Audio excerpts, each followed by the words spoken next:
The thunder of hooves was the only warning Zoe Daniels had before her stagecoach lurched violently to the right, sending her crashing against the wooden interior wall. A robbery in the middle of the open desert was exactly what she didn't need, not when she was already 2 days late and her last $3 were tucked safely in her boot. This wasn't how she'd imagined beginning her new life in 1878, but then again, nothing in Zoe's 24 years had ever gone according to plan.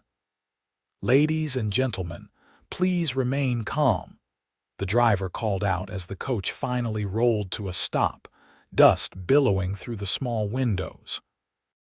"Just a broken wheel, not bandits."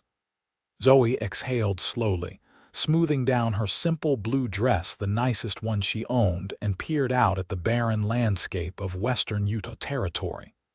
Miles of sagebrush stretched in every direction, and the afternoon sun beat down mercilessly. "How long will repairs take?" asked the elderly woman seated across from Zoe. "Could be a spell, madam," the driver replied, already examining the damage. "Might need to wait for the next eastbound coach to lend assistance." The other passengers, a salesman with a handlebar mustache and a young married couple, groaned in unison. Zoe remained silent, her stomach knotting with anxiety. She couldn't afford any more delays. The teaching position in Kelton awaited her, and the school board chairman's letter had been clear about punctuality being a virtue they expected in their new schoolteacher. As the other passengers disembarked to stretch their legs, Zoe remained frozen in her seat, mentally calculating how much longer she could survive without earning a proper wage. The dusty mining town of Kelton, Utah Territory, had been her last hope after the school in Denver had rejected her application. "Insufficient qualifications," they'd said, though she suspected it had more to do with her lack of connections and the rumors that had followed her from Chicago. A movement outside caught her attention, a rider approaching from the east, silhouetted against the afternoon sun. The figure grew larger, revealing a man on horseback, his hat pulled low against the glare. When he finally reached the stagecoach, Zoe could see he was tall, broad-shouldered, with a weathered face that suggested years under the harsh western sun. "Looks like you folks could use some help," the man said, dismounting with practiced ease. His voice carried a slight drawl, but it wasn't unkind. "Much obliged," the driver responded. "Wheels broken clean through. You riding toward Kelton by any chance?" "That's my destination," the rider confirmed, removing his hat to reveal sandy brown hair. His eyes, a striking shade of blue, scanned the assembled passengers before briefly settling on Zoe. "Name's Wade Garrison. I ranch about 5 miles outside of town." "A rancher?" the salesman asked, brightening. "I've got a fine selection of." Wade held up a hand, a small smile playing at his lips. "Not today, friend. Let's focus on getting these folks to where they're headed." While the driver explained their predicament, Zoe finally found the courage to step out of the coach.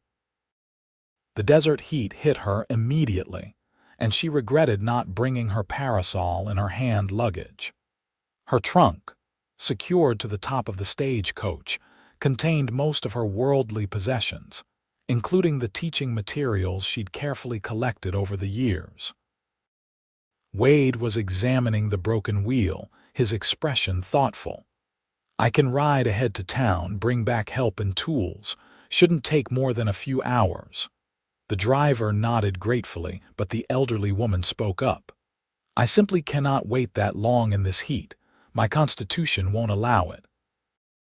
Wade's eyes swept over the group again, lingering a moment longer on Zoe. "My ranch isn't far.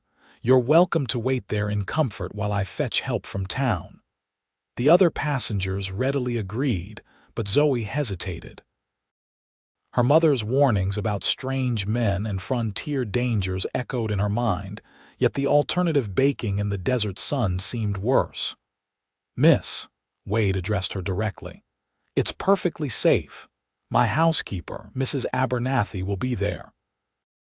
"Thank you," Zoe finally replied, her voice softer than intended. "I appreciate your hospitality, Mr. Garrison." With the decision made, Wade helped transfer their essential luggage to his wagon, which had been following behind him with ranch supplies. He'd been returning from a supply run in the next county, he explained, when he'd spotted the stagecoach. The journey to the ranch passed in relative silence, with Zoe seated between the elderly woman and the young wife. Wade drove the wagon with confident hands, occasionally pointing out landmarks or sharing brief snippets about the area. Zoe found herself studying his profile when he wasn't looking, the strong line of his jaw, the way his hands handled the reins with practiced ease. The Garrison Ranch appeared on the horizon like a mirage, a substantial log house with several outbuildings, surrounded by fenced pastures where cattle grazed in the distance. It wasn't as grand as some of the estates back east, but in this harsh landscape, it represented significant success. "Welcome to Starlight Ranch," Wade announced as they approached the main house. "It's not much, but it's home." "Not much," Zoe nearly laughed. Compared to the tiny room she'd rented in Chicago, this place was a palace. A plump, gray-haired woman emerged from the house, wiping her hands on her apron. "Wade Garrison, you bring home more strays than a coyote." Despite her words, her tone was affectionate. "Stagecoach broke down, Mrs. Abernathy. These folks need shelter while I fetch help from town," Wade explained, helping the elderly passenger down first. Of course. Come in, all of you. I've fresh lemonade and biscuits just out of the oven." Mrs. Abernathy ushered them toward the house. Wade touched Zoe's elbow lightly as she passed, sending an unexpected warmth through her. "You're the new school teacher, aren't you?" he asked quietly, surprised. Zoe nodded. "How did you know?" "Small town," he replied with a slight smile. "Word gets around." "The children have been excited for weeks." Before she could respond, Wade tipped his hat and returned to the wagon. "I'll head to town now. Should be back before sundown. Inside, Mrs. Abernathy proved to be a gracious hostess, providing refreshments and comfortable chairs in a spacious sitting room adorned with simple but quality furnishings. Polished pine floors gleamed beneath colorful rag rugs, and large windows let in the afternoon light. "So you're the new school teacher," Mrs. Abernathy said, handing Zoe a glass of lemonade. "About time. Those children have been running wild since Miss Holloway left to get married last winter." "I hope I can live up to expectations," Zoe replied, unable to keep the note of uncertainty from her voice. "You'll do fine, dear. We need someone with fresh ideas." The housekeeper lowered her voice. "And between us, you're a sight prettier than old Miss Holloway. Might do the town good to have a young face teaching our young uns." Hours passed with Mrs. Abernathy sharing stories about Kelton and its inhabitants. Zoe learned that Wade had inherited the ranch 5 years ago after his father's death, and had expanded it considerably through hard work and smart investments. He served on the town council and was respected throughout the county for his fair dealings. Never married? The young wife asked, a hint of matchmaking in her tone. Mrs. Abernathy shook her head. "Came close once, about 3 years back. A banker's daughter from Salt Lake City. Pretty thing, but city to her bones. Couldn't handle ranch life." Zoe tried not to appear too interested in this information, though she found herself filing it away. As promised, Wade returned before sundown, accompanied by men from town with tools and a replacement wheel. "Coach will be ready by morning," he announced. "I've arranged for everyone to stay here tonight." The salesman and the young couple expressed their thanks, but the elderly woman frowned. I had planned to reach my daughter's home by tonight. If it's not too far, I can take you by wagon after dinner, Wade offered, his kindness seemingly boundless. After a hearty meal of beef stew and fresh bread, Wade departed with the elderly woman, leaving Zoe and the other passengers to settle into guest rooms for the night. Zoe's room was small but comfortable, with a patchwork quilt on the bed and a small vase of wildflowers on the dresser, a thoughtful touch that made her eyes unexpectedly sting with tears. She sat at the window, watching the desert stars emerge in the vast sky. Chicago seemed a lifetime away, as did the scandal that had pushed her westward. The daughter of a seamstress, Zoe had fought hard for her education, working endless hours to pay for normal school. When the wealthy family she'd been tutoring for accused her of theft, a false accusation meant to cover up the son's inappropriate advances, her reputation had been tarnished beyond repair in Chicago society. The West offered a clean slate, a place where a woman might be judged by her character rather than her connections. At least, that's what Zoe desperately hoped. A soft knock at the door pulled her from her thoughts. She opened it to find Wade standing there, looking slightly uncertain, a surprising expression on a man who seemed so self-assured. "I hope I'm not disturbing you, Miss Daniels," he said, using her surname for the first time. "I wanted to let you know that Mrs. Ferguson reached her daughter's home safely." "That's kind of you to report back," Zoe replied, suddenly aware of her loosened hair and the late hour. Wade nodded, then produced a small book from behind his back. "Also, I thought you might be interested in this. It's a history of the area, including stories from some of the local tribes. Might be useful for your teaching." Surprised by the thoughtful gesture, Zoe accepted the book. "Thank you. That's remarkably considerate. The school means a lot to this community," he explained. "Many of us never had much formal education. We want better for our children." "I'll do my best not to disappoint," she promised, though doubt clouded her mind. Her previous teaching experience consisted only of private tutoring and a brief assistant position at a girls' school. Wade seemed to read her uncertainty. "The chairman of the school board, Mr. Peterson, can be demanding, but he's fair. Just stand your ground when needed." "Is that how you handle him?" Zoe asked, a small smile forming despite herself. "It's how I handle most challenges out here," Wade replied, his eyes warm in the lamplight. "Respect, honesty, and occasionally stubborn persistence." Their conversation continued for a few minutes more, touching on the town, the school building, and the approximately 20 students who would be under her care, ranging from 6 to 16 years of age. When Wade finally bid her goodnight, Zoe found herself oddly reluctant to close the door. Morning arrived with golden light streaming through the curtains. After a breakfast of flapjacks and bacon, the passengers gathered their belongings and prepared to depart. The stagecoach had been repaired overnight and stood ready in the yard. "I can't thank you enough for your hospitality, Mr. Garrison," Zoe said as Wade helped load her trunk back onto the stagecoach. "Wade," he corrected gently. "And it was my pleasure, Miss Daniels." "Zoe," she responded with a small smile. "Zoe," he repeated, the name sounding different in his voice. "Welcome to Utah Territory. I hope you'll find what you're looking for here." The remaining 5 miles to Kelton passed quickly.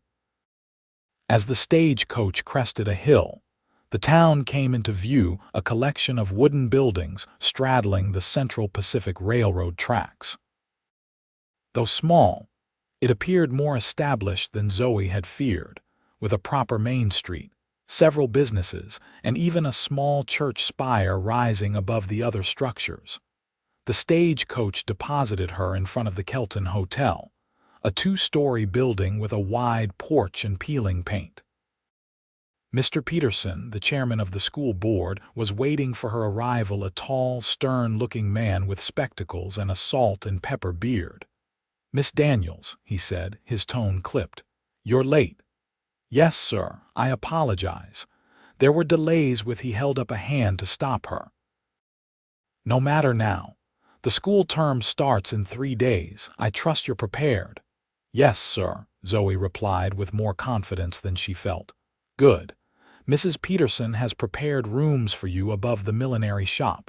It's small but clean and included with your position." He gestured down the street. "The schoolhouse is at the north end of town. You can inspect it tomorrow. Today, get settled." With that abrupt welcome, Zoe found herself alone on the dusty street with her trunk and carpet bag. A young boy of about 12 approached, offering to help with her luggage for a penny. Grateful, Zoe agreed, and they made their way to her new accommodations. The rooms above the millinery were indeed small: a bedroom, a tiny sitting area, and a shared washroom at the end of the hall, but clean and bright, with simple furnishings. After thanking and paying the boy, Zoe stood in the center of what would be her home for the foreseeable future, fighting a wave of loneliness. She unpacked methodically, arranging her few possessions to make the space feel like her own. When a knock sounded at her door, she opened it to find a pleasant-faced woman in her 40s. "Miss Daniels, I'm Martha Peterson. I thought you might appreciate a proper welcome to Kelton, despite my husband's brusque manner." She held out a basket containing a loaf of fresh bread, a jar of preserves, and a small bunch of wildflowers. "That's very kind," Zoe said, genuinely touched by the gesture. "Please come in." Over tea, which Martha had also thoughtfully included, the older woman provided Zoe with a more thorough introduction to Kelton and its inhabitants. Founded primarily as a railroad town, it had grown with the addition of cattle ranching and some nearby mining operations. The school had been built 5 years earlier, largely funded by contributions from the town's more successful businesses and ranchers. "Including Wade Garrison," Martha added, watching Zoe's face carefully. "I understand you met him yesterday." "Yes, he was kind enough to offer shelter when our stage coach broke down," Zoe replied, trying to keep her tone neutral. Martha smiled knowingly. "Wade's one of the good ones. Never puts on airs despite being the largest landowner in the county. He's done much for this town." Before Zoe could respond, Martha changed the subject to the students Zoe would soon be teaching. "They're good children mostly, though some of the older boys can be a handful. Especially, Tom Wilson thinks he's too grown for schooling now that he's 16. By the time Martha left, Zoe felt more oriented and less alone. She spent the remainder of the afternoon reviewing her teaching materials and planning lessons for her first week, determined to make a good impression. The next morning, Zoe rose early to explore the town before examining the schoolhouse. Kelton in daylight revealed itself to be a practical frontier settlement.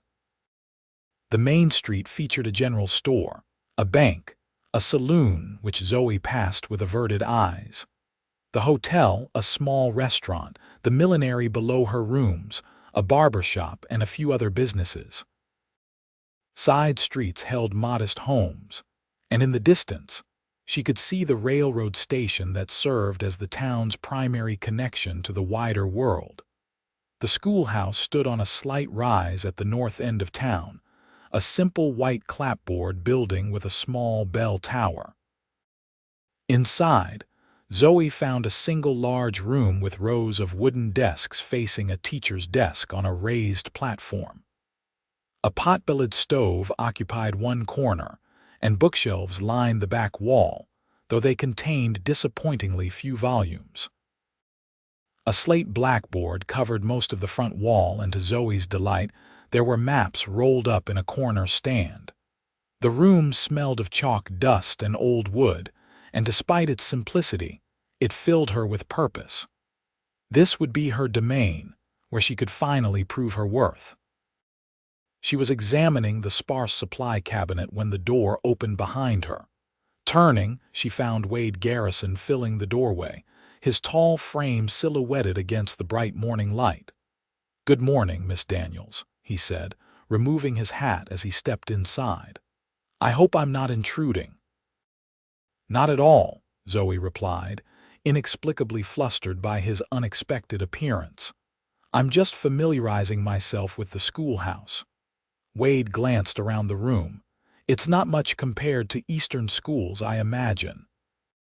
"It has everything essential," Zoe said diplomatically, though she was already mentally composing a list of needed improvements. "What's missing?" Wade asked, as if reading her thoughts. Caught off guard by his directness, Zoe hesitated, then decided honesty was best. "Books primarily. The library is woefully inadequate for 20 students of varying ages and abilities. And the maps are outdated, they still show this area as part of Mexico." Wade laughed, a warm sound that seemed to fill the sparse room. "Straight to the point. I appreciate that." He stepped closer, examining the bookshelves. "I might be able to help with the books. I have quite a collection at the ranch. My father believed strongly in education." "That would be wonderful," Zoe said, genuinely grateful. "Even as loans until the school board can purchase more." "About that," Wade said, leaning against a desk that seemed too small for his frame. "I'm actually on the school board. I came to see if you needed anything before the term starts." Zoe stared at him, feeling slightly betrayed that he hadn't mentioned this connection yesterday. "You're on the school board. But Mr. Peterson didn't mention.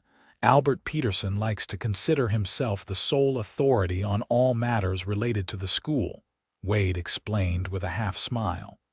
"But there are 5 of us who oversee it together."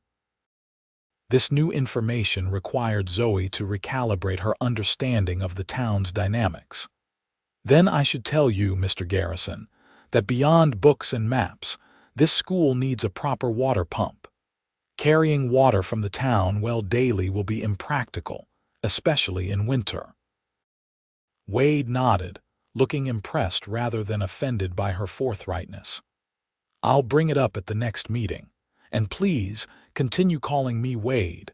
Mr. Garrison makes me look around for my father." Their conversation continued as they walked through the schoolhouse and the small yard outside, where a few scraggly trees provided minimal shade. Wade pointed out areas that needed repair: loose floorboards, a window that stuck, and promised to send someone to fix them before classes began. As they completed their circuit of the property, Wade hesitated, then said, "Some of us are gathering at the Peterson home tonight for dinner. A small welcome for you. I hope you'll attend." "I'd be delighted," Zoe replied, perhaps too quickly. The prospect of an evening in Wade's company was unexpectedly appealing. The dinner at the Peterson home that evening included the other school board members and their wives. The bank manager, Mr. Collins, the general store owner, Mr. Barnes, and the town doctor, Dr. Fleming, in addition to Wade and the Petersons. Zoe wore her second-best dress, a sage green cotton with modest lace trim, and arranged her dark blonde hair in a simple but elegant style. The conversation flowed easily, centered primarily on the town's history and future prospects. Zoe learned that the railroad had transformed Kelton from a tiny settlement to an important stop on the transcontinental route, bringing both prosperity and challenges. The school had been established to attract families to put down roots, making the community more stable. "We need good people to stay," Dr. Fleming explained, passing Zoe the potatoes. "Too many pass through on their way to California, using us as just another stepping stone." "And you, Miss Daniels?" Mrs. Barnes asked. "You plan to stay, or is Kelton merely a step in your journey?" All eyes turned to Zoe, including Wade's intense blue gaze from across the table. I hope to build something meaningful here, she answered truthfully. How long that takes depends on many factors, including whether you can manage those Wilson boys, Mr. Barnes chuckled. They ran poor Miss Holloway ragged. I've dealt with challenging students before, Zoe said with more confidence than she felt. Structure and respect usually win the day. Here, here, Wade agreed, raising his water glass in a small toast to her. The gesture drew knowing glances between some of the wives, making Zoe flush slightly. After dinner, as the men discussed business on the porch and the women cleared dishes, Mrs. Peterson pulled Zoe aside in the kitchen. Wade Garrison has never shown such interest in school matters before, she said quietly, her eyes twinkling. 3 visits to town in 2 days. Most unusual. I'm sure he's just being conscientious about the school's needs, Zoe replied, focusing intently on drying a plate. Of course, dear, Mrs. Peterson said, in a tone that clearly conveyed her disbelief. Just be aware that several young ladies in town have set their caps for him over the years, none successfully. Before Zoe could respond to this unsolicited information, Wade appeared in the kitchen doorway. Miss Daniels, may I walk you back to your rooms? It's getting dark. Despite Mrs. Peterson's knowing smile, Zoe accepted, grateful for the escape from further matchmaking comments. The walk through town was pleasant in the cool evening air. Lamplight spilled from windows, and stars were beginning to appear in the darkening sky. Wade kept a respectable distance, but his presence beside her felt both comforting and exhilarating. Thank you for agreeing to come tonight, he said as they walked. I know Albert Peterson can be intimidating at first. He seems dedicated to the school, Zoe offered diplomatically. Wade laughed. That's a kind way of putting it. He's a good man, but set in his ways. The school was his project from the beginning. And what was your project? Zoe asked, genuinely curious about this man who seemed so integral to the town. The cattle operation, mostly. When I took over after my father died, we had maybe 200 head. Now we're up to nearly 2,000 with contracts to supply beef to mining camps across 3 territories. That's impressive, Zoe said, meaning it. You must be very proud. Wade shrugged modestly. I've been fortunate, but enough about me. You never said what brought you all the way from Chicago to our little corner of nowhere. The direct question caught Zoe off guard. She hesitated, unwilling to share the full truth of her disgrace in Chicago, yet reluctant to lie outright. I wanted a fresh start, she said finally. A place where I could define myself by my work rather than by other factors. Wade studied her face in the dim light. Running from something or towards something? Both, perhaps, Zoe admitted, surprised by her own candor. They had reached the steps leading to her rooms. Wade stopped at the bottom, maintaining propriety by not accompanying her up. Well, whatever brought you here, I'm glad it did, he said simply. The sincerity in his voice warmed Zoe more than the evening deserved. Thank you for walking me home, Wade. My pleasure, Zoe. He tipped his hat and waited until she was safely inside before turning away. The next 2 days passed in a blur of preparation. True to his word, Wade sent 2 ranch hands to make repairs at the schoolhouse, and he himself delivered a crate of books from his personal library. The titles ranged from classics like Shakespeare and Dickens to practical texts on natural history, mathematics, and even a beautifully illustrated atlas published just the previous year. These are too valuable to loan, Zoe protested when she saw the quality of the volumes. The children might damage them. Books are meant to be read, not preserved like museum pieces, Wade replied, helping her arrange them on the shelves. If they get a little worn from eager hands, all the better. On the morning of her first school day, Zoe woke before dawn, too nervous to sleep. She dressed carefully in a high-necked blue dress that was professional without being severe, pinned her hair in a neat but not overly strict style, and ate a light breakfast of toast and tea. By 7:30, she was at the schoolhouse, arranging her desk and writing the day's lessons on the blackboard. At 8 o'clock, she rang the bell that would call her students to their first day under her instruction. They arrived in groups, the younger children escorted by parents, the older ones in small clusters, eyeing their new teacher with curiosity, or in some cases, thinly veiled skepticism. By 8:15, 19 students of varying ages had filled the desks, with one conspicuous absence, Tom Wilson, the 16-year-old Mrs. Peterson had warned her about. Zoe began with introductions, having each child stand and share their name and something about themselves. She was just starting on the first reading lesson for the younger students when the door banged open, and a tall, lanky boy with a shock of red hair swaggered in. "You must be Tom Wilson," Zoe said calmly, refusing to show any discomfort at the deliberate disruption. "Please take your seat." "We've already begun." The boy smirked, making no move toward the empty desk. "Ain't sure I'm staying. Just came to see what all the fuss was about with the new schoolmarm." A few of the other children giggled nervously, while the youngest looked alarmed at this open defiance. Zoe recognized the moment for what it was, a test of her authority that would set the tone for the entire term. "The choice is yours, Tom," she said evenly. "But if you stay, you will be on time tomorrow and every day after. Now, since you've chosen to make an entrance, perhaps you'd like to introduce yourself properly to the class." Tom's smirk faltered slightly, as if he'd expected a different reaction, either harsh discipline or flustered pleading.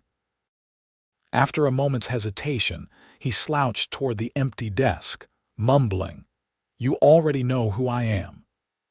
"Indeed I do," Zoe replied, "but part of education is learning to present oneself with confidence and clarity. A skill that will serve you well when you're older, particularly if you plan to work with cattle, as I understand your family does." This reference to his family's business seemed to surprise the boy, who gave her a more assessing look. The moment of tension passed, and Zoe returned to her lesson, though she kept a watchful eye on Tom throughout the morning. By lunchtime, she had established a tentative order in the classroom. The younger children responded well to her warm encouragement, while the older ones were beginning to participate after seeing that she actually knew the material she was teaching, a fact that seemed to surprise some of them. As the children ate their packed lunches in the schoolyard, Zoe remained at her desk, too nervous to eat the sandwich she'd prepared. Her first real test as a teacher was going better than she'd feared, but she knew better than to declare victory so soon. A knock at the open door drew her attention. Wade stood there, holding a small basket. "Thought you might need some refreshment," he said, entering and placing the basket on her desk. It contained a jar of lemonade, an apple, and 2 generous slices of what smelled like freshly baked pie. "How thoughtful," Zoe said, genuinely touched by the gesture. "But shouldn't you be at your ranch? Had business in town?" Wade replied with a smile that suggested his business might have been manufactured for this very purpose. "How's the first day going?" "Better than expected," Zoe admitted, pouring some lemonade into the cup he'd provided. "Though Tom Wilson made quite an entrance." Wade nodded knowingly. "His father's the same way, always has to push boundaries. Good man underneath it all, though." "I hope the same is true of the son," Zoe said, taking a grateful sip of the cool drink.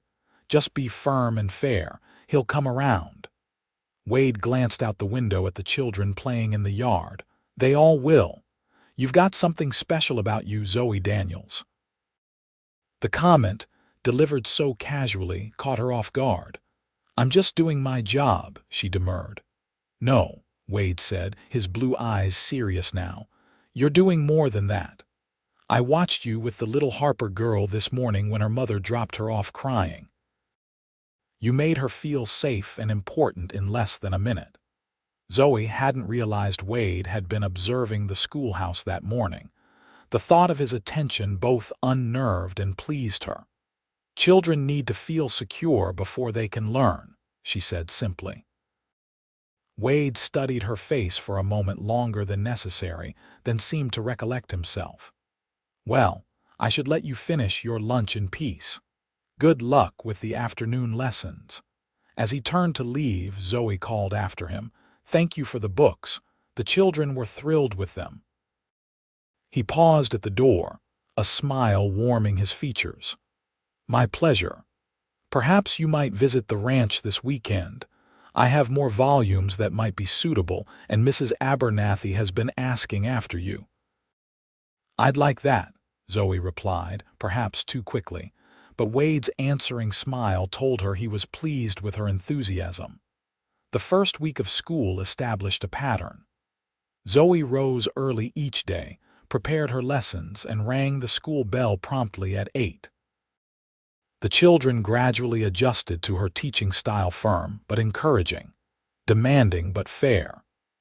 Even Tom Wilson began to participate, though he maintained a facade of reluctance that fooled no one when he eagerly answered questions about mathematics and geography.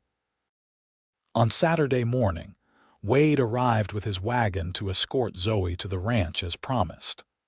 The bright autumn day made the ride pleasant, and Zoe found conversation with Wade increasingly easy. He spoke of his hopes for expanding the ranch's operations, his concerns about the railroad's fluctuating shipping rates, and his pride in the community he'd helped build. In turn, Zoe shared stories of her students' progress, her plans for a small school garden come spring, and her delight in the town's warm welcome. She carefully avoided mention of Chicago and her reasons for leaving, though Wade clearly noticed these gaps in her narrative. At the ranch, Mrs. Abernathy greeted Zoe like a long-lost relative, insisting she stay for lunch after they selected more books for the school. Wade's library proved even more extensive than Zoe had imagined, an entire room lined with shelves containing hundreds of volumes. "My father was the reader," Wade explained, watching Zoe run her fingers reverently over leather-bound spines. "But I've added to it over the years. Whatever caught my interest on trips east." "It's magnificent," Zoe breathed, overwhelmed by such wealth of knowledge in this remote place. "I've never seen a private collection this extensive, even in Chicago." Wade looked pleased by her reaction. "Take whatever you think the children would benefit from. They're just gathering dust here most of the time." After selecting a dozen more books, they enjoyed Mrs. Abernathy's hearty lunch, followed by a tour of the ranch. Wade showed Zoe the barn, the corrals where young horses were being trained, the bunkhouse where his ranch hands lived, and finally, a small knoll overlooking his property. "This is where I come to think," he admitted as they stood side by side, the afternoon breeze gently stirring Zoe's skirts. "When decisions need making or troubles need sorting."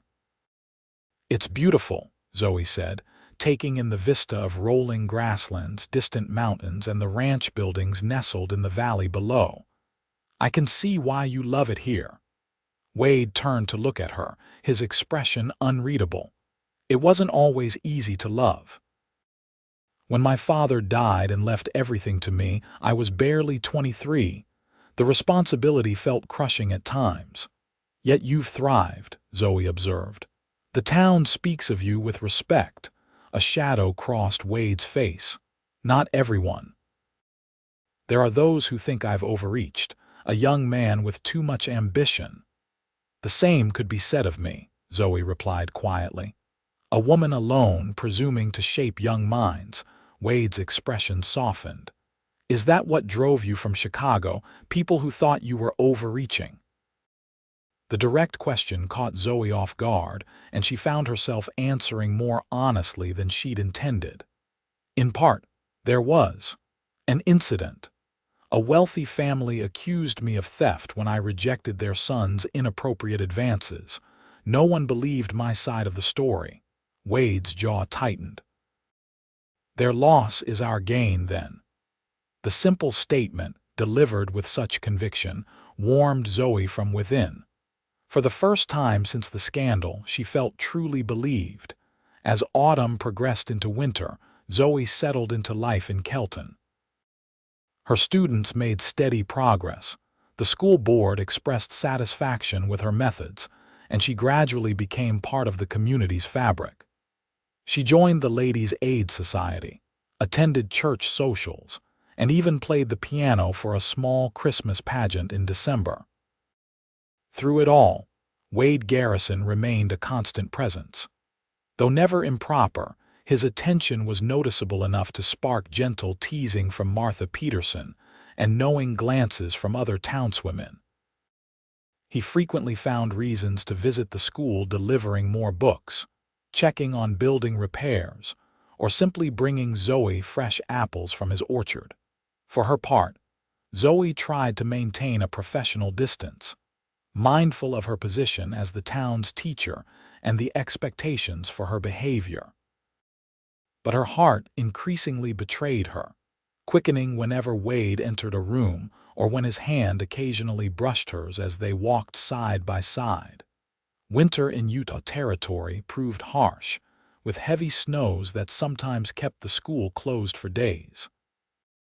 During one particularly bad blizzard in January, Zoe found herself trapped in her rooms above the millinery for nearly a week, rationing her food and coal. On the third day of the storm, when the wind had died down but the snow still lay thick on the ground, a knock came at her door. Opening it, she found Wade on her threshold, his coat and hat covered with snow, his cheeks ruddy from the cold. "Wade, what are you doing here?" "The roads must be impassable," she exclaimed, ushering him inside.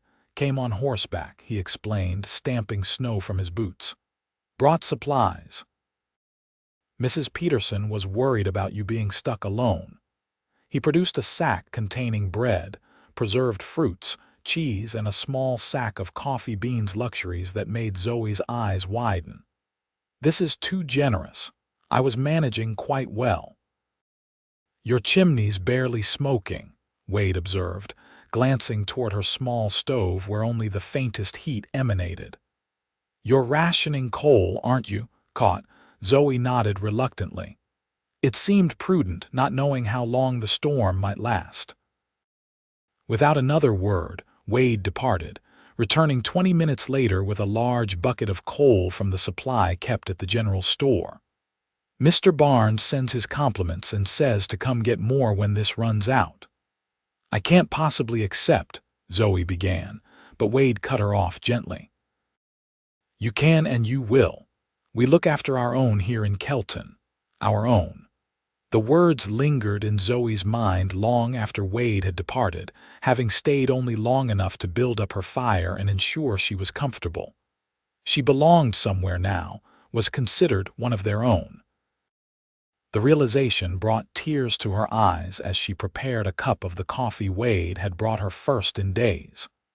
When school resumed the following week, Zoe threw herself into her teaching with renewed vigor. The children responded well, particularly after she introduced a series of competitions to enliven the cold winter days when outdoor play was limited. February brought Valentine's Day, and with it, a small celebration at the school. The children exchanged handmade cards, and Zoe provided special heart-shaped cookies that Mrs. Abernathy had helped her bake the previous evening at the ranch. As the children were leaving that afternoon, Wade appeared at the schoolhouse door. "Got a minute?" he asked, waiting until the last child had departed before entering.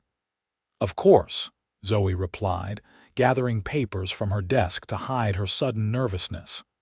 Wade's visits had become routine, but something in his expression today seemed different. He approached her desk slowly, then produced a small envelope from his pocket. "Happy Valentine's Day," he said, his voice uncharacteristically hesitant. Zoe stared at the envelope, her heart racing. "I didn't get you anything," she stammered, immediately feeling foolish. Wade smiled. "I didn't expect you to. Open it." With slightly trembling fingers, Zoe opened the envelope to find a delicately crafted Valentine card. Unlike the children's simple creations, this featured intricate paper lacework and a beautifully painted rose. Inside, in neat handwriting, were the words, "To Zoe, who brings light to our town. With admiration, Wade." "It's beautiful," she whispered, touched beyond measure by the sentiment and the care he'd taken. "I had it sent from Salt Lake City," Wade admitted. "My artistic skills are somewhat lacking." "The words are yours, though," Zoe said, meeting his gaze, "and they mean more to me than I can express." Wade took a step closer, his blue eyes intent on her face. "I've been too cautious, Zoe, respectful of your position, mindful of town gossip. But I can't pretend any longer that my feelings for you are merely friendly." Zoe's breath caught in her throat. "Wade, you don't need to say anything now," he interrupted gently. "Just know that when you're ready, if you're ever ready, my feelings won't change." Before she could respond, the schoolhouse door opened again, and Mr. Peterson entered, clearly surprised to find them alone together. "Garrison, Miss Daniels, I came to discuss the spring examinations, but if I'm interrupting—" "Not at all," Wade replied smoothly, stepping back to a more appropriate distance. "I was just leaving. Miss Daniels, thank you for your time." With that, he departed, leaving Zoe to face Mr. Peterson's slightly suspicious gaze with as much composure as she could muster. The moment to respond to Wade's declaration had passed, and Zoe wasn't sure whether to feel relieved or disappointed. March brought the first signs of spring, patches of grass emerging from melting snow, birds returning from southern migrations, and a restlessness among the schoolchildren that made maintaining order increasingly challenging. It also brought unexpected trouble. One Tuesday afternoon, as classes were concluding, a well-dressed stranger appeared at the schoolhouse door. Middle-aged, with a neatly trimmed beard and expensive clothes, he stood watching as the children gathered their things and filed past him. "May I help you, sir?" Zoe asked, approaching the doorway once the last child had left. The man smiled, though the expression didn't reach his eyes. "Miss Daniels, you're looking well. Chicago's loss is certainly this charming town's gain." Ice filled Zoe's veins as she recognized Edward Hamilton, the father of the young man whose advances she had rejected in Chicago. "Mr. Hamilton, this is unexpected. Indeed, business brings me west, banking interests, you understand. When I heard you had taken a position in this little settlement, I thought I should pay my respects." His tone made the courtesy sound like a threat. "That's not necessary," Zoe replied stiffly. "If you'll excuse me, I have preparations to make for tomorrow's lessons." Hamilton made no move to leave. "My son is engaged now to a very respectable young lady. We wouldn't want any rumors from the past to resurface and complicate matters." The implication was clear. He was warning her to keep silent about what had really happened in Chicago. Anger flared within Zoe, temporarily overriding her fear. "I have no interest in your family's affairs, Mr. Hamilton. I've built a new life here." "So I see," Hamilton replied, his gaze sweeping dismissively around the simple schoolroom. "Though I wonder what your employers would think if they knew the full circumstances of your departure from Chicago." "Are you threatening me?" Zoe asked, her voice remarkably steady despite her racing heart. Hamilton shrugged elegantly.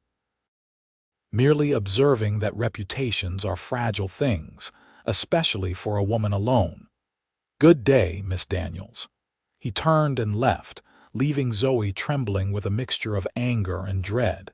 She sank into her chair, mind racing. Would Hamilton really try to destroy her new life out of spite? Or was this merely a warning to ensure her continued silence? That evening, as Zoe walked back to her rooms, she was so distracted by her worries that she nearly collided with Wade, who was emerging from the general store. "Zoe, I was just coming to find you," he said, his smile fading as he took in her troubled expression. "What's wrong?" "Nothing," she replied automatically, then sighed at his skeptical look. "Just a difficult day with the children." Wade studied her face, clearly unconvinced. "Would a walk help?" "It's a fine evening." Though her instinct was to refuse and retreat to the safety of her rooms, Zoe found herself nodding. Perhaps fresh air would clear her thoughts, and Wade's company always seemed to steady her. They walked in comfortable silence toward the edge of town, where a small creek ran beneath cottonwood trees just beginning to bud. When they reached a fallen log that served as a makeshift bench, Wade gestured for her to sit. "Now," he said gently, "tell me what's really troubling you." The direct approach, delivered with such genuine concern, broke through Zoe's resistance. Haltingly at first, then with increasing fluency, she related the full story of what had happened in Chicago, the wealthy student who had cornered her in the library, her firm rejection, and his subsequent accusation of theft when a valuable watch went missing. No one had believed her side, not against the word of the prominent Hamilton family. "So I left," she concluded, "rather than face a public accusation that would have destroyed any chance of teaching again, anywhere." "And now the father has followed you here," Wade said, his expression darkening. "To what end? To warn me, I think. His son is engaged, and he doesn't want old scandals resurfacing." Zoe twisted her hands in her lap. "But the threat was clear: if I cause any trouble, he'll ruin my reputation here as well." Wade was silent for a long moment, his jaw working as if he were physically restraining his anger. "He can't hurt you here," he finally said. "This isn't Chicago with its social hierarchies. People know you in Kelton, respect you." "You don't understand," Zoe said miserably. "A hint of impropriety, especially from my past, could cost me my position. The school board hired me believing I was above reproach." "The school board hired you because you're an excellent teacher," Wade countered firmly. "And as a member of that board, I can assure you that a man like Hamilton holds no sway over us." Zoe looked up at him, hope warring with fear. "You believe me, then? About what really happened?" "Without question," Wade replied, his blue eyes fierce with conviction. "I've known you for months now, Zoe. Your character speaks for itself." Tears welled in Zoe's eyes, and she looked away, embarrassed by the display of emotion. "Thank you. That means more than I can say." Wade's hand covered hers where it rested on the log between them. "Where is Hamilton staying?" "The hotel, I assume. He mentioned business in the area." Zoe turned her hand to clasp his, drawing strength from the connection. "Then I'll pay him a visit tomorrow," Wade said, his tone leaving no room for argument. "Make it clear that his threats aren't welcome here." "Wade, no," Zoe protested. "That could make matters worse. He's a powerful man with connections in banking and railroads." "And I'm not without influence myself," Wade replied, a hint of steel in his voice. "Trust me, Zoe. Let me handle this." Against her better judgment, Zoe found herself nodding. There was something in Wade's calm determination that made her believe he could indeed resolve the situation. The following day passed in anxious anticipation. Zoe taught her classes as usual, but her mind frequently wandered to what Wade might be saying to Hamilton. When school dismissed, she half expected to see one or both men waiting for her, but the schoolyard was empty save for the lingering children. It wasn't until after supper, as dusk was settling over Kelton, that a knock came at her door. Opening it, she found Wade standing there, his expression unreadable. "May I come in?" he asked, removing his hat. Propriety dictated that she refuse. An unmarried woman shouldn't entertain a man alone in her rooms, but concern overrode convention. Briefly, she agreed, leaving the door partially open for appearance's sake. Wade stepped inside, declining her offer to sit. "Hamilton left on the afternoon train," he announced without preamble. "He won't be troubling you again." Relief washed over Zoe, followed quickly by confusion. "How? What did you say to him?" A small, satisfied smile played at the corners of Wade's mouth. "Let's just say I made it clear that his banking interests in this territory would suffer considerably if word got out about how he treats respectable women. I may have mentioned my friendship with the territorial governor and several key investors in the region." "You threatened him," Zoe said, half impressed, half alarmed. "I merely outlined potential consequences," Wade corrected mildly, and reminded him that frontier justice can be rather direct when it comes to protecting our own. Zoe sank into a chair, overwhelmed by the swift resolution. "I don't know how to thank you." "You don't need to thank me," Wade said, remaining standing. "I would do the same for anyone in Kelton facing such threats." "Would you?" Zoe asked softly, looking up at him. Wade held her gaze, his expression softening. "No," he admitted. "Not the same way, not with the same feeling." The air between them seemed to thicken with unspoken emotions. Zoe rose from her chair, suddenly aware of how small her sitting room felt with Wade's tall presence filling it. "I should go," Wade said, though he made no move toward the door. "People will talk if I stay too long." "People already talk," Zoe pointed out, a hint of a smile touching her lips. "True enough," Wade acknowledged. "I've given them reason to." "As have I," Zoe admitted, taking a step closer to him. "By welcoming your visits, your gifts, your attention." Wade's eyes darkened slightly. "And do you welcome them, Zoe?" Truly, the question hung between them, demanding honesty. Zoe took a deep breath and gave the truth that had been growing in her heart for months. "I do. More than I should, perhaps."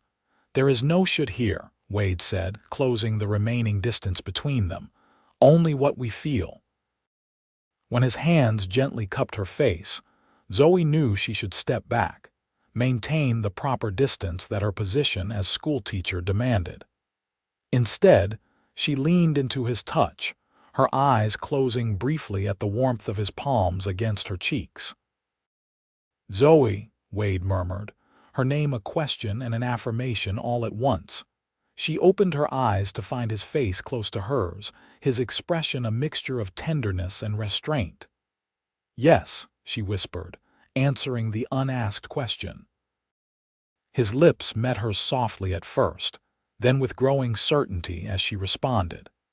It was a kiss unlike any Zoe had experienced, not the fumbling attempts of boys in her youth, but the deliberate, caring gesture of a man who knew his own mind and heart.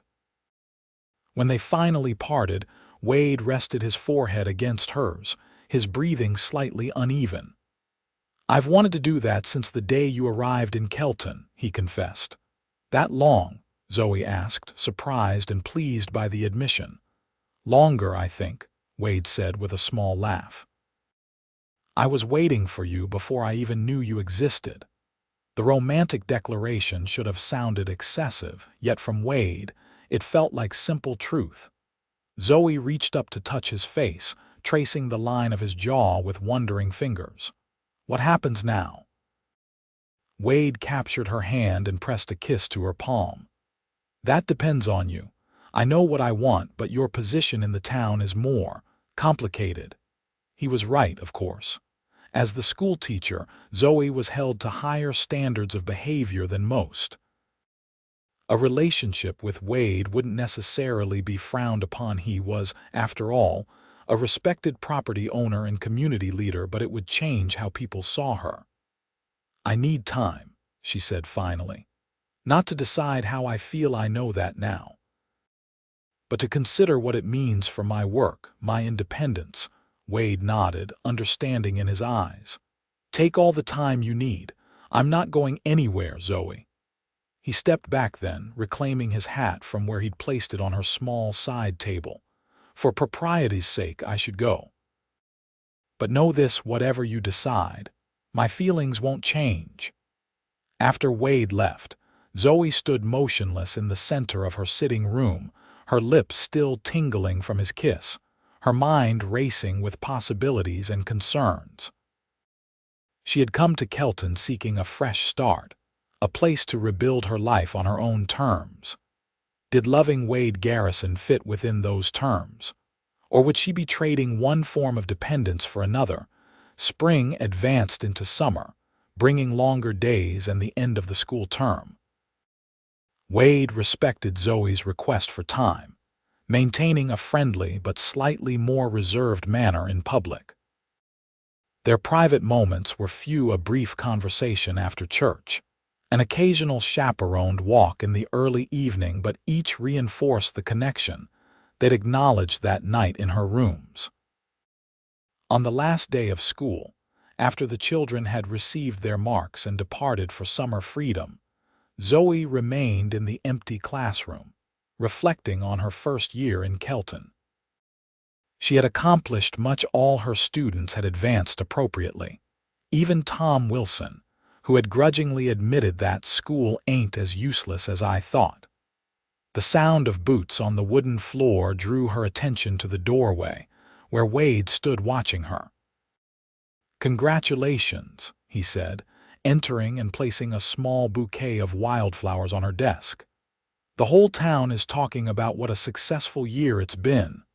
"Thank you," Zoe replied, touching the delicate blossoms with a smile. "It feels good to have made a difference." "You've done more than that," Wade said, leaning against a student desk. "You've changed lives, including mine." Zoe met his gaze, seeing the same warmth and certainty that had been there since that February night. "I've been thinking about what you said about us." Wade straightened, his expression cautiously hopeful. And I've realized something important," Zoe said, moving around her desk to stand before him. "I came to Kelton believing I wasn't good enough, not for Chicago society, maybe not even for teaching. I was running from that feeling as much as from Hamilton's threats." Wade started to speak, but Zoe held up a hand to continue. "But here in this town, with these children and with you, I've found my worth. I am good enough, Wade, for this work, for this place, and for you, if you still want me." "If I still want you," Wade repeated, incredulous. "Zoe Daniels, I've wanted you every day since you stepped off that stagecoach. That hasn't changed. It won't change." He took her hands in his touch warm and sure. "I love you, Zoe. Not just for your intelligence or your kindness or your beauty, though God knows you have all three in abundance. I love who you are, your strength, your determination, the way you face challenges head-on." Tears welled in Zoe's eyes at his words, but they were tears of joy, not sorrow. "I love you too, Wade, more than I thought possible." "Then marry me," Wade said simply. "Be my wife, my partner in everything. Help me build something even better than what we have now together." The proposal, direct and heartfelt, was perfectly Wade. No grand gestures, just honest emotion and clear intention. "Yes," Zoe replied, her heart full to bursting. "Yes, I'll marry you." Their second kiss was deeper than the first, a promise of the life they would build together. When they finally parted, Wade reached into his pocket and produced a small velvet box. "I've been carrying this for weeks," he admitted, opening it to reveal a delicate gold ring set with a small but perfect diamond. "It was my mother's." As he slipped the ring onto her finger, Zoe felt a sense of homecoming more profound than any she had ever experienced. This was where she belonged, not just in Kelton, but with Wade, in the life they would create together. News of their engagement spread quickly through the small town, met with general approval and a fair amount of good-natured teasing about how long it had taken them to make it official. Mr. Peterson, after an initial concern about losing his schoolteacher, gave his blessing when Zoe assured him she intended to complete the next school year before considering any changes to her position. They were married in August, in a ceremony that brought together the entire town. The church overflowed with well-wishers, and the celebration afterward lasted well into the night, with dancing, feasting, and countless toasts to the happy couple. When they finally escaped to the privacy of Wade's ranch now, their shared home, Zoe felt a momentary shyness overcome her. Despite their deep connection and mutual love, this final intimacy remained unexplored territory. Wade seemed to sense her nervousness, treating her with gentle reverence as he showed her to the master bedroom, now brightened with new curtains and linens that Mrs. Abernathy had helped prepare. "We have all the time in the world," he assured her, taking her hands in his. "There's no rush, Zoe." His consideration only deepened her love for him. "I'm not afraid," she said, reaching up to touch his face. "Not with you, never with you." Their coming together was everything Zoe had hoped for, tender and passionate, an expression of the love that had grown between them over the past year. In Wade's arms, she felt truly known and cherished, all her doubts about her worth finally silenced by his unwavering belief in her. Afterward, as they lay together in the quiet darkness, Wade's arm around her and her head resting on his shoulder, Zoe marveled at the journey that had brought her to this place. From the scandal in Chicago to the broken-down stagecoach to this moment of perfect contentment, each step, even the painful ones, had been necessary. "What are you thinking about, Mrs. Garrison?" Wade asked, pressing a kiss to her forehead. The new name sent a thrill through her. "About how sometimes the wrong roads lead to the right destinations," she replied, snuggling closer to him. "I never would have found Kelton or you if everything had gone according to my original plans." Wade's chuckle rumbled beneath her ear. "I'm mighty grateful for that broken wheel then." "As am I," Zoe agreed, tilting her face up for his kiss. The years that followed brought challenges and joys in equal measure. Zoe completed her promised year of teaching, then worked with the school board to find a suitable replacement. Though she missed the daily interaction with the children, a new chapter of her life was beginning, one that included helping Wade manage the ranch's expanding operations, and, in the spring of their second year of marriage, welcoming their first child, a son they named James after Wade's father. 2 years later, their daughter Rebecca joined the family, followed by another son, Daniel, the year after that. Their home, once Wade's bachelor refuge, transformed into a warm family center filled with laughter, learning, and love. Zoe never returned to formal teaching, but she never truly left education either. She started a small library in Kelton, open to all residents regardless of age or station. She tutored children who needed extra help, mentored the new schoolteachers who came to town, and eventually served on the school board herself, helping to shape educational policy for the growing community. Wade's business ventures flourished as well. The ranch expanded, and he added interests in local mining operations and eventually a small bank that served Kelton and surrounding settlements. Through it all, he maintained the straightforward integrity that had first drawn Zoe to him, earning respect throughout the territory for his fair dealings and community involvement. On their 10th anniversary, Wade surprised Zoe with a trip to San Francisco, her first journey to the Pacific coast. As they stood together on a cliff overlooking the vast ocean, Wade wrapped his arms around her from behind, resting his chin on her shoulder. "Happy?" he asked simply.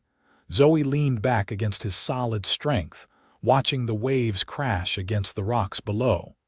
"Completely," she replied. "You've given me more than I ever dreamed possible, Wade." He turned her in his arms to face him, his blue eyes as clear and true as they had been the day they met. "You've done the same for me, Zoe. Before you came to Kelton, I had success but not happiness. You changed everything." "We changed each other," Zoe corrected gently, reaching up to touch the strands of silver now appearing at his temples. "That's what love does, I think. It transforms us." Wade smiled, the same smile that still made her heart race after a decade of marriage. "Remember what you said that night I proposed, about not feeling good enough?" Zoe nodded, the memory distant but clear. "I've never been good enough," she whispered, echoing her words from that long-ago evening. Wade's arms tightened around her. "And I told you then what I'll tell you now, what I'll tell you every day for the rest of our lives if I need to. You're more than enough, Zoe Garrison. You always have been, and you always will be." As they stood together watching the sun set over the Pacific, Zoe reflected on the journey that had brought her from a disgraced teacher fleeing Chicago to this moment of perfect contentment.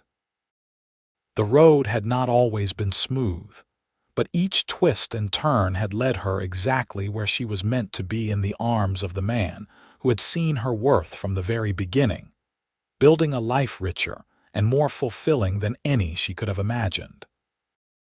And that, Zoe knew with absolute certainty, was more than enough.